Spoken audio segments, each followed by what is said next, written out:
Hey, welcome to Overtime, where we take Sunday's message further. My name is Jeremy, and I'm your host. And this is a podcast where we just want to ask the questions that we think that you would ask as it relates to Sunday's message. And as we do so, we hope that it helps you grow in your life and your faith. With that being said, be sure to hit that subscribe button so you can stay up to date on all of the podcasts that are coming out. Not only that, hit the like button, because when you do so, it helps us help other people. And if you ever have a question about Sunday's content or about Overtime, you can submit those to overtime@npaustin.com, and we will be sure to get to those in future podcasts. So with that being said, here's a quick recap of Sunday, and then we're going to jump into our conversation today. I want to talk about the fact that Front Porch Relationships influence the direction and quality of your life. What we all need to know when it comes to Front Porch Relationships is they're not neutral. They either work for us or against us. One of the most influential individuals in this world, his name is Solomon. And look at what he says. He reiterates the principle we're talking about. I love this.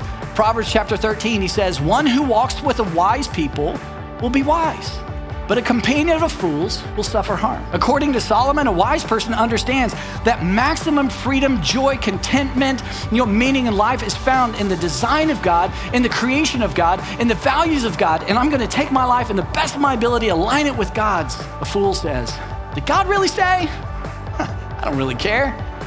I'm going to do what I want." Who's on your front porch?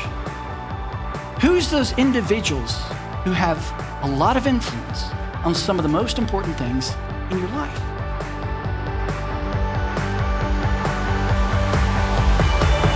Let's jump into the podcast. You guys ready?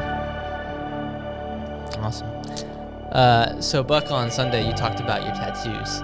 And my tattoos, your plural? tattoo. Sorry, just one tattoo. Yeah, one my tattoo. single tattoo. Yeah, you talked about tattoos, Barry's and yours. Right. And what's cool is we've heard Barry talk about getting this exact tattoo for a long time. Yeah. Like he's been like, "Oh, I'm gonna get this one day." And but I wanted to know from your perspective. I mean, you have the one, but it feels like you're a little out of balance. Like, would you ever get another one? And if so, what would it be? Or if not, if let's say you were forced to do it, what would you get? Oh, I don't know. I'd get a picture of Jill's face. I just... Will it be labeled "My Beautiful Wife Jill" on the bottom? Probably. In quotation marks. Right, yeah. It just doesn't have energy. I mean, I would like it to. You know, I think I have no qualms or no issues. I think tattoos are wonderful, all that stuff. But you could get each one of your son's faces on the tip of a finger since you have all five. And then you can just be like, hang on, Luke's talking right now. Jordan told me this weekend that he really wants a sleeve. I don't know. How do y'all feel about that? Oh, Would a you ever get a sleeve? I don't know. I think those are very aspirational. It's like, oh, one day, someday it would be cool, but it's a commitment for a lifetime. And well, I am curious how the cultural perspective shifts. Like now, it's like you have a sleeve. You're like a software engineer, and you work from home, or you like ride your bike to work every day. Like you're cool, Yeah. But like back in, I don't know, 50 years ago, having a sleeve, it's like you wouldn't be allowed to work at big corporations or and stuff. church. Yeah, or a church. So I wonder, like 50 years from now, how that changes, how it shifts. Yeah, it's interesting. I don't know. Yeah, it'll be wild to see where tattoos go and what technology does with tattoos. I mean, holograms and chips and all these things. It's like look at my forearm and you poop and something comes out. Yeah, that'd be wild. Well, I know that you've done bets in the past, and I think it'd be amazing if you did a bet and if you lost the bet, you have to get the "My Beautiful Wife Jill" tattoo. I think that would be amazing. Yeah. Okay. Well, that's a good one because typically my bets, the buddy I bet with is Barry, and it's always like it has to come at a significant cost. I'm like, it's got to cause a lot of pain. Yeah. So yeah. All right. I'll think about it. Okay. Thank you. Yeah. Sure. Anyways. We're in part 2 of Front Porch, and we've been talking about community, the importance of community in our lives, and not only the importance of it, but just it's not like, I don't know, certain foods are good for you. It's like, no, you were designed for community, like, sociologically. And you and I were talking about a book I'm going through right now called What Happened to You. And it's about just early life trauma, things like that. And it talks about, a lot of people say what's wrong with you, when in reality, the better question is what happened to you. And I was just reading this past week about infant's brain development and how social interactions with the infant can create certain regulation controls in an infant's brain, and just all this crazy stuff. But it's so much like, we think of like friends as just like a pastime or something, but like community is what we were made for, designed for physiologically. And so we've been spending 2 weeks talking about that with the front porch, and I want to dive in because you went a little bit more in depth on not just the importance of the front porch, but how to kind of tell who's on your front porch, and how to are those the right people or not, and ask those kind of questions. And then what I want to do during our podcast here is really ask, if somebody is trying to put themselves in a front porch environment, how can they work towards building those relationships, and what does that look like? And so so the first question I want to jump in on is, how do you build front porch relationships? And I want to ask like the one you have with Barry. You talked about that a bunch, but how do you build these kind of relationships with other individuals? Yeah. So first, just to frame that question, on Sunday, if you didn't watch or listen to it, I really tried to make the distinction between like there's these out of town relationships, which are more distant relationships, and these would be like people at work or people at school that you see every now and then, or maybe that extended family or that friend that you see once or twice a year. And then we have the sidewalk relationships, which are much more like present. So these could be weekly that you see these individuals at work, at school, but they just they don't have a lot of influence, or perhaps a lot of like they're not influencing your life in a significant way. But you like them, like there's good chemistry, there's good connection, and you would even say they're my friend. And this is like a neighbor you hang with every now and then or something. This is like, hey, we go on the front porch. It's just like, I'm not going to talk about the kind of level 8, 9, 10 stuff with, perhaps that individual. And then we have the front porch, and that's level 8, 9, 10 relationships. These are relationships that you develop trust. These are like on Sunday, I, talked about that whole circle of trust with Meet the Fockers and, the whole thing. And it's like, hey, who's in your circle of trust? So it's really important to go like when, just again, if you're listening or watching and you didn't hear part 2, we were just asking who's on that front porch. Like, do you know who's on that front porch? Because that front porch relationship will influence the direction and quality of every aspect of your life. So if that's true, then we need to be very intentional. And so then to circle back to your question about, how do you develop these front porch relationships, develop that kind of trust? I think first and foremost is, what I alluded to on Sunday was you have to be looking for it. I think it's one of the things to go, if you don't know that exists, if you don't know that that's possible, if you don't know that there's friends or there's front porch relationships that really can influence you to that degree of your life, then sometimes you're not even looking for it.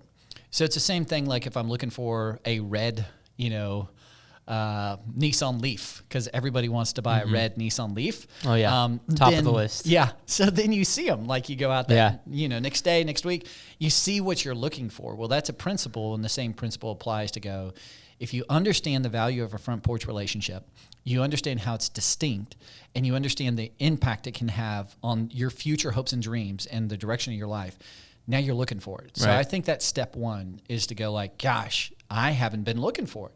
And if you're a follower of Jesus, be praying for it.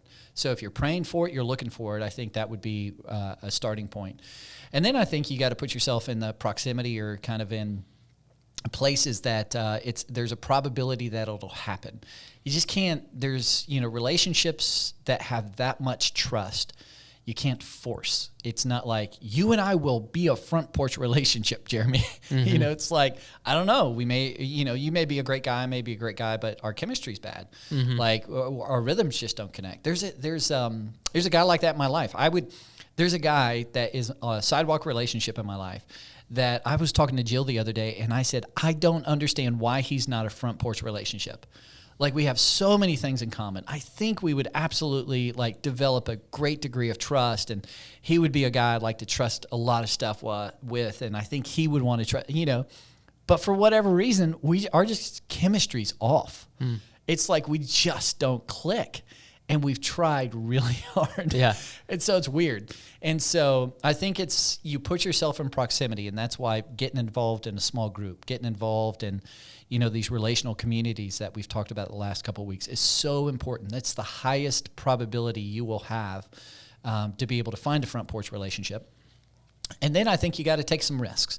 So like if you and I are in a group and or we're in, some sort of a proximity to where we keep bumping shoulders, and I'm like, man, Jeremy seems like an amazing guy. I start asking you questions. Hey, tell me about your life. Tell me about your upbringing. Tell me about, how you handle this problem. And then I start taking some risks to go, hey, here's what's going on in my life.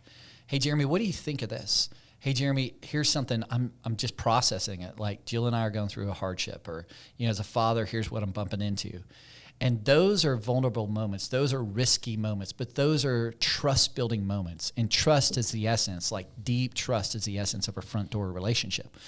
And so I take risk, and if you handle those risks well, and, that we can connect, and connect well. And I think that's the building blocks. And then over time, it'd be great to fight together, not physically, but maybe. But, it's like if we disagree and it's strong, and I'm like, how do you disagree? How do we fight? When you hurt me, like, how do you handle that hurt if I reflect it to you? How we celebrate together. Like, are you someone here to celebrate, or are you envious of the good things in my life? All those things, again, take time. You can't force it. You can create a higher probability, but in time and over time, with some intentionality and risk taking, I think that's how that relationship with Barry and my front porch relationships have developed. Yeah. It was kind of in those sequences, or those phases, if you will. Yeah. And that's why it's tough too, because you can intentionally put yourself in the environment, but you can't intentionally go like, all right, it's been 2 months in our relationship. Let's go ahead and fight today. Right. And let's start. You just got to do life. What do you want to fight about? What can we maybe disagree on? So yeah, you just got to kind of bump into one another eventually and go like, oh, wow. Okay. Well, let's figure this out. And not only that too, but go through be around one another long enough to go through celebratory seasons, or the birth of a child, or graduation of a child, or things like that. And then on the opposite side, be around long enough to go through painful seasons, and stuff going on in marriage, or financial, business, or the death of a parent or something like that. And those are those things that you can't plan for, you can't force them, but the more you just put yourself in that space with another individual, those things will come. 100%. And hopefully God will grow those kind of front porch relationships that way. And if you're developing enough trust, and you're moving towards the front porch, you're going from the sidewalk and you're transitioning into the front porch, and that kind of relationship, you're going to do enough life, and you're going to get to deeper parts of life where you will disagree, and you will have bumps. Right. And that's a wonderful thing, in my opinion. Because like today I can joke about like Barry, when he tilts his head and his eyes kind of like get a little squint, and he's like, his face goes a little bit more stoic. I'm like, oh, he's pissed off at this point. And, and he's like looking at me like, Buck, are you really going to go here? Do you really want to pick this fight? And sometimes I'm like, yep, I do. Yeah. And other times I'm like, oh, that's a good. But it's like I can laugh at.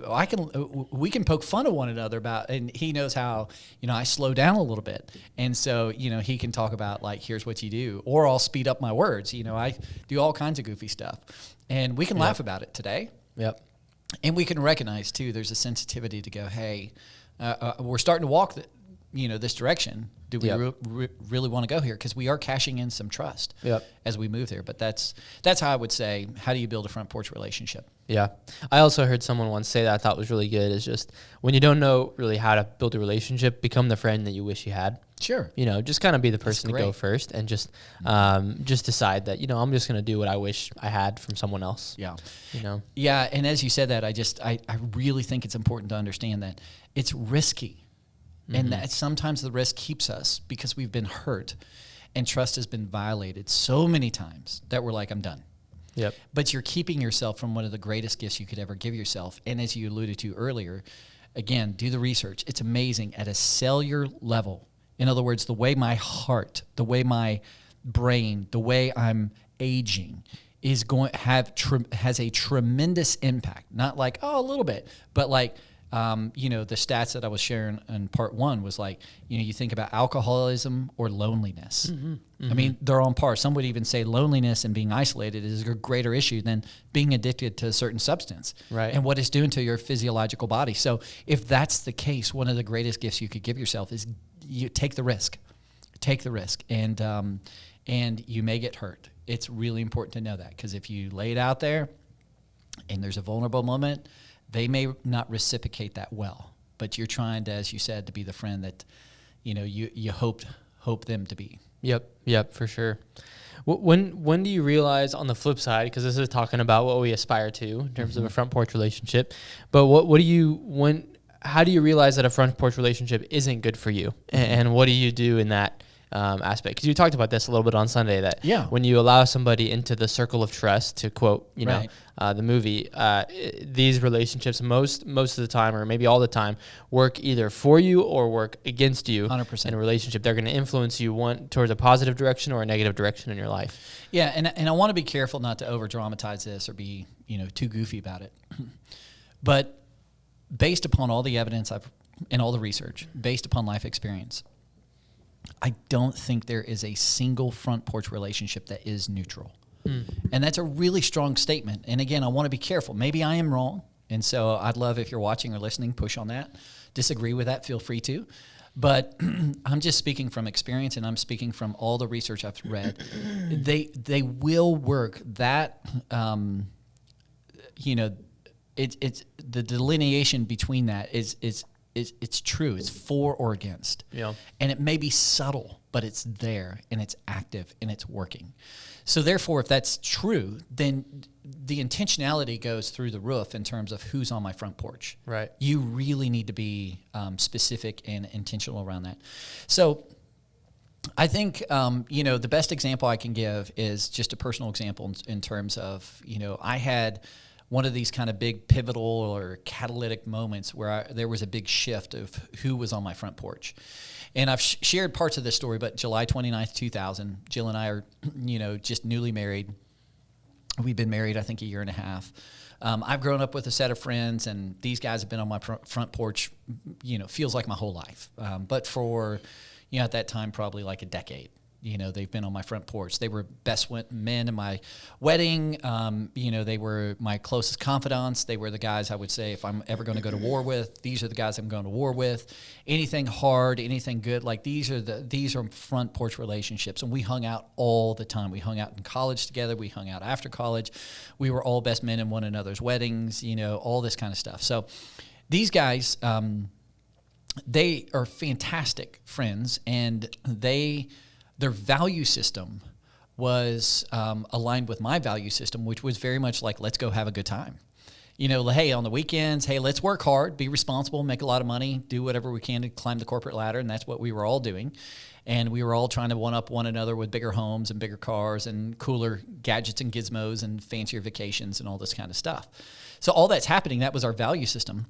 But then I go to one of those individuals' wedding up in Dallas, and Jill and I are up in Dallas, and July 29th, 2000, we're both, tipsy as all get out, because that's just kind of our value system, and that's what we did when we hung out with people. And one of my friends called me on my hypocrisy about something. And it was a really interesting time in my life, because this is what I have done for many, many years. Like, in college, this is what I've done. After college, this is what I've done. When I win golf tournaments, this is what I've done. When I've hung out with famous people because of, my golf and the access that gave, this is what I've done. But I was meeting with people who won U.S. Opens. I was meeting with people who would have all the fame and fortune you could imagine, in the same room with them, having conversations with them. And the same kind of feeling that I was feeling was this feeling like, it doesn't matter how much fame, fortune, it doesn't matter how much I accomplish, it doesn't matter how much, fun or experience I have in life. There's still something they're searching for. There's something missing. And I had enough context in my life because, when I was 12, 13, I was introduced to Christ, to know that he had offered something more. And so this tension was growing the more that I was pursuing this value system, that I've seen kind of the pinnacle of the value system. And I thought, there's got to be something more. So on July 29th of 2000, that was inside of me already. My friend calls me on my hypocrisy, and he didn't say anything special. And I believe it was just one of those moments that you cannot fabricate, you cannot create. It just was God saying, Buck, are you going to follow me and discover if I really am the way, the truth, and the life? If there is life and life to the full on the other side of following my son Jesus? Or are you going to follow your value system?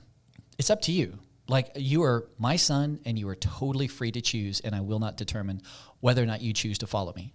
It was that clear.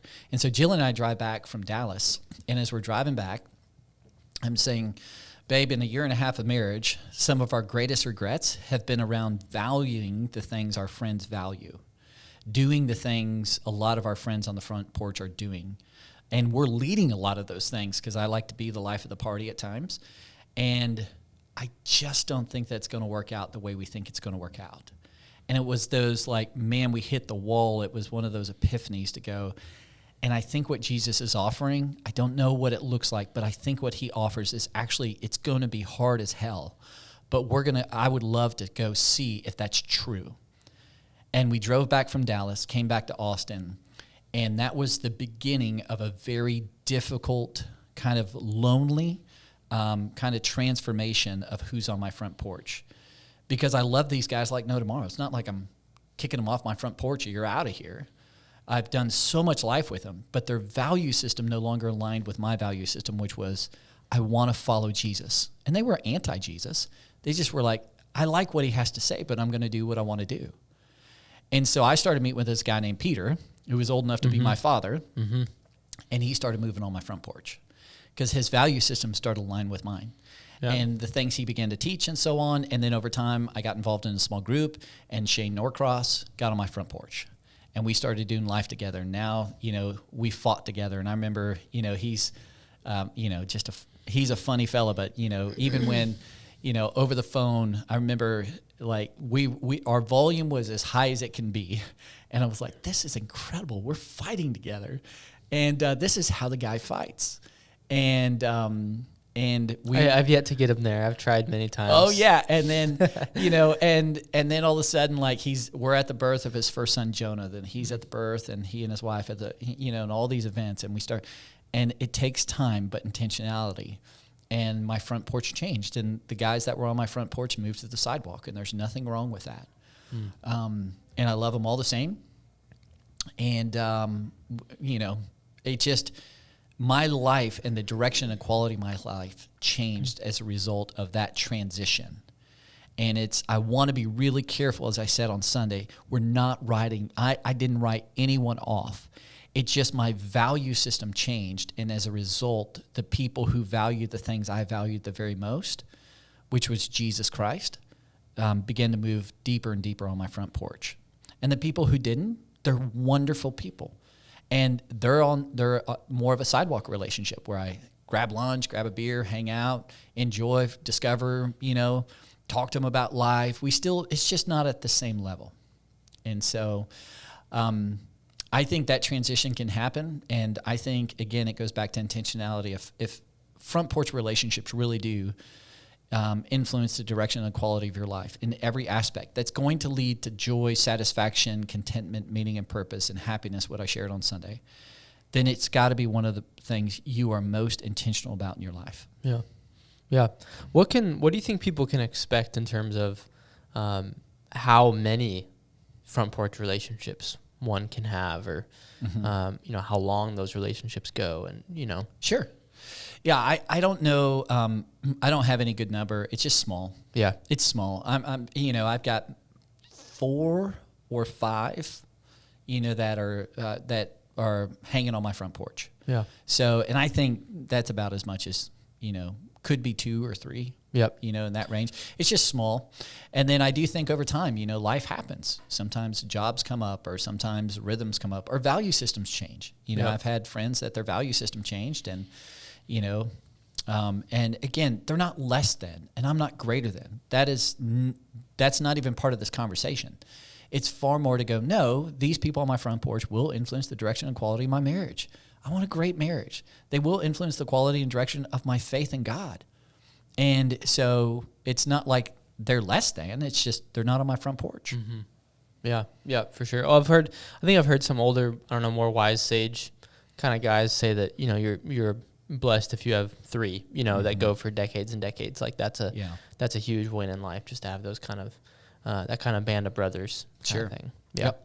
Okay. So I would just, I don't know, going back to the question on, when you realize a front porch relationship isn't good for you, I guess, the only things I would add to it, and this is probably already some stuff you hit on, but would just be, Ashley and I have had conversations where she's reflected something to me, or I've reflected something to her. And it's like, hey, when you're around that person, you kind of change a little bit. And so I just think like asking a spouse, or someone who's already on the front porch, is this a good relationship or not? And sometimes that it can be helpful. Sometimes that's a little tough when you're feeling like nobody's in the front porch right now. But also, like you were saying, the marriage comment, like you want to put people on your front porch who have marriages that you want to emulate. That kind of like show me your friends, show me your future kind of thing. Like the value system. Like, if you're looking for people who are going to push you to have a better marriage, then find people who have great marriages, and surround yourself with those kind of people. Or even value systems. It's like if we're all starting life together. If you and I back up, you 5 years, me, close enough, right? Yeah. So say we're the same age. We have the same values in terms of, again, what we're trying to pursue as a father, what we're trying to pursue as a man, what we're trying to pursue as a husband, all these kind of things. And that's what I would say is really, really important. And that's why I said, if you're not a follower of Jesus, you have values as well. And you just need to know your future hopes and dreams are on the line. Like, how important are they to you? And again, it's not writing people off. It's just there's like these concentric circles, and it's the closest individuals in your life. Those are going to be the individuals that will influence to the greatest degree your future hopes and dreams. So I think if you're not a follower of Christ, what are your values? If you are a follower of Christ, what are your values? And, they don't have to have a far greater, parenting or far greater relationship with God or far greater. That's nice. But if they're saying, man, when I mess up, I get back up the next day and I fight for that value, and I own it. And I come to you, like I was talking about with Jill and I, messed up. And I came to my friend who has the same value, and he was able to reflect something and fight for my marriage when I felt like giving up. And that value influenced the direction and quality of my marriage and really restored Jill and I, versus the example I gave on Sunday of if somebody didn't have the same value and they heard the story, they heard everything that's going on, they would probably say, I think it's time to find someone new. Yeah. And so again, it's just, it influences every aspect of your life. Yeah. I would say too, I don't know, I can't really substantiate this. This is more just experientially, but for men specifically, I think one of the key values is more in that like purpose lane. Like what are men do? Like what's their battle? Like what are they trying to accomplish? Because I just know from being on staff here with other men, like there's been a really connecting thing that happens when we're trying to like love our community. We're trying to build this church together. There's something that happens, front porch wise. I don't know how you would say it, but where we're kind of like going to battle together, not against one another, but we're going after like the same cause. Right. You and I were talking about, you and Norcross's sons who are like in tech, and they're, they have potential to go to battle together in a lot of ways with, what they're accomplishing in life and stuff. And so that just seems like a key one as well, as I've looked at different relationships in my life, and going to battle together seems like a big deal. Yeah, this is why you see people who, create businesses together, create nonprofits together, or do all these like big kind of transcendent cause kind of things. That transcendent cause can galvanize you on your front porch. And can align. I mean, you have to have very similar values to go after big transcendent causes together, and that can keep. A lot of times you find people there to go like, man, let's do this for the rest of our lives. And like, I talk about on Sundays, man, one day it'd be so cool to rock on a porch. Speaking of front porches, and sip whatever we sip, and be really old and wrinkly, and look into our wife's eyes and see a woman who's been loved and satisfied and has so much joy and contentment and has felt safe her whole marriage. And man, that's a value. Do you value that too? And it's like, okay, let's go fight for that together. Yep. You know, and the dream here at Northpoint, one day to see the numbers reverse, that instead of 80-90% of people disengaged in church, to see 80 or 90% of people engaged in church, that Jesus Christ is relevant in their life and informing their joy and happiness and contentment and meaning and purpose and significance and truth. And like, that would be incredible. Like, let's go after that. And it's like, okay, who values that? And a lot of times they'll get on your front porch as well. Yep. Our counselor gave us, Ashley and I, a really good piece of advice maybe years ago when we were finding ourselves looking for front porch like relationships.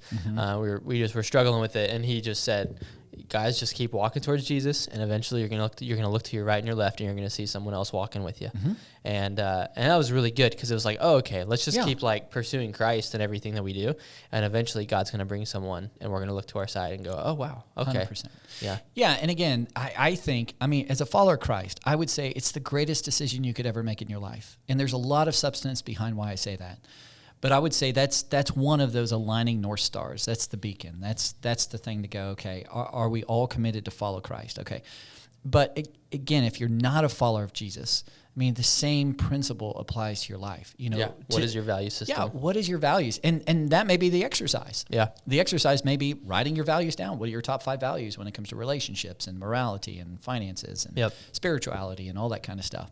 And just, those are the people are going to be most helpful and most encouraging to get you to where you hope to be. Yeah. Going on to our third question. And Jesus does this really well, where he has his people who are aligned with his value system, but then they don't write off people who are not aligned with their value system, like you were talking about. So, so that he has his front porch guys, the disciples, and then they also have, Jesus was around people who were nothing like him all the time, more of the sidewalk across town relationships. So what do we do then to not write off those relationships? What do we do to influence people on our sidewalk as well? What does that look like? Yeah, and I think I love the example. I think Jesus had the closest 3, and then he had the 12, and then he had the 72, and then he had the 120, and then he had the out-of-town, relationship. So you look even at Jesus' life, he had this inner like front porch, and then the 12 would be, maybe on the edges of the front porch. And so you can play out the symbolism or this illustration, of these close relationships. And I think that's important. And I think his example is important as well. I think, I wrote a few verses down here. I love what Paul says in Colossians 4, 5, and 6. He says, be wise in the way you act towards outsiders. These are people who are outside the church and outside the faith. So, or maybe outside your value system. So they're not on your front porch. And you would say, and then he says, make the most of every opportunity. Let your conversation be always full of grace, seasoned with salt, so that you may know how to answer everyone. And so this concept is to go like, hey, like be intentional with the way that you treat people who may be outside of your value system. Like, we're not to write them off. Are you kidding me? Like, we're actually to lean in their direction, show more grace, show more empathy. Oftentimes Christians are labeled, and unfortunately, rightly so, with hammering people with truth. Well, again, if you and I are friends on the front porch, and we're talking about maybe a neighbor, coworker, friend who's not a follower of Jesus, and you're asking me questions like, man, here's a topic or here's an issue, whatever it may be, I have to, if our values are aligned, I would appeal to what Paul says. And I'd say, like, Jeremy, be really careful how you engage them conversationally.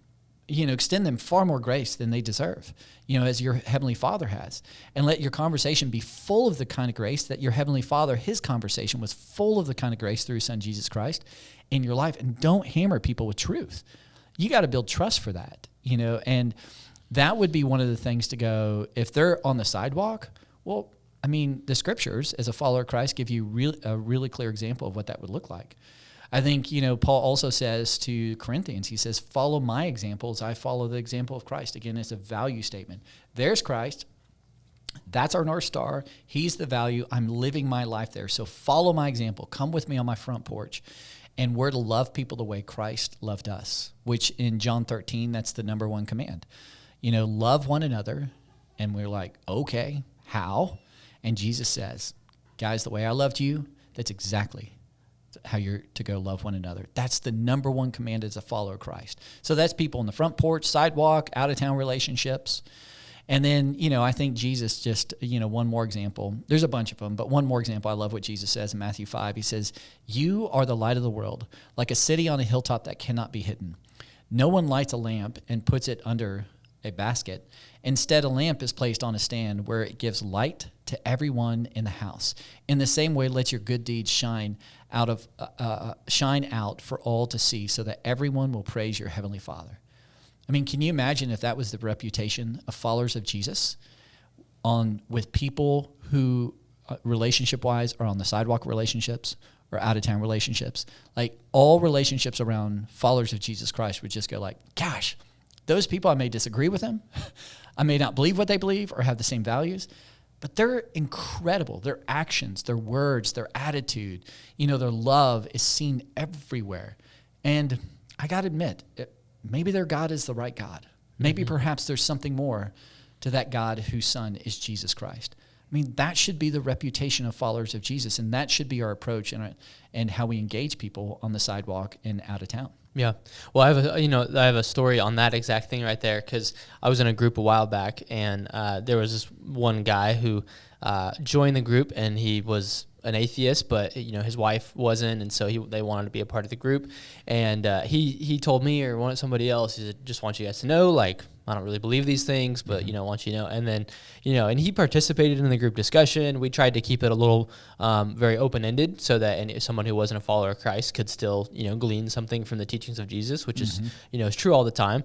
But then we had this conversation one day where he said, "Man, where can I find this outside of the church?" And it was like, where can I find this kind of community? Like, where can I find this kind of like, glue relationally outside of the church? And it was really cool, because it was that moment. It was like he saw kind of the city on a hill a little bit. He saw people doing life together in this really beautiful way. And he went, "Man, I really want that." And I don't know where he's at now, but, I hope he's exploring Christ because of that experience. Sure. Yeah. Absolutely. Yeah. And I think, that should be foundational. And I think one of the things that drives that, and one of the things I try to remind myself of all the time, is in the very beginning, God created. And when he created you, he created me, he created the people on the sidewalk relationship, out-of-town relationship, front porch. He created every single one of us in his image. And if you're created in the image of God, you have intrinsic value and worth. And I dare not treat you any other way. So what motivates me is not only Christ and the way he loved me, but also is the knowledge that you are created in the image of God. So I am secure in my relationship with Christ, which allows me to love you as the way Christ loved me. And it also allows me to see you with such curiosity, to go like, gosh, you have so much value. Now, I know you think everything I'm saying is BS about Jesus and the Bible and church, and it's all about power and money and, hypocrisy. And it's fair. There's a lot of reasons why. And if I, heard their story, I would absolutely agree. But I'm curious, like, I'm willing to not push you away or reject you, because you have so much incredible value. So of course, we should ask questions, be curious, and love as Christ loved us. Yep.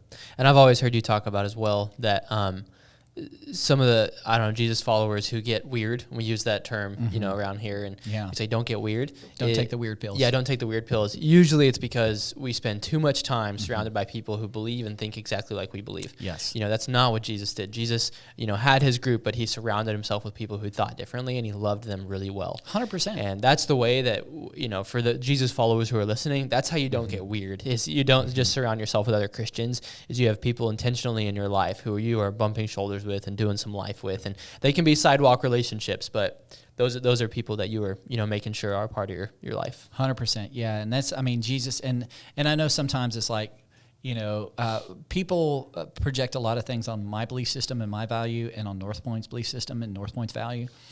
And in part because we're willing to do what Christ did. And Christ went and ate with the tax collector, the sinners, and the prostitutes, and therefore was very confusing. Because it's like, what's your values now? Where do you stand now?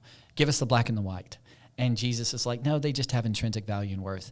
And I don't see all the things that perhaps you see. What I see is their value and worth. And I want to introduce them to the way, the truth, and the life, because that's ultimately what we're all looking for.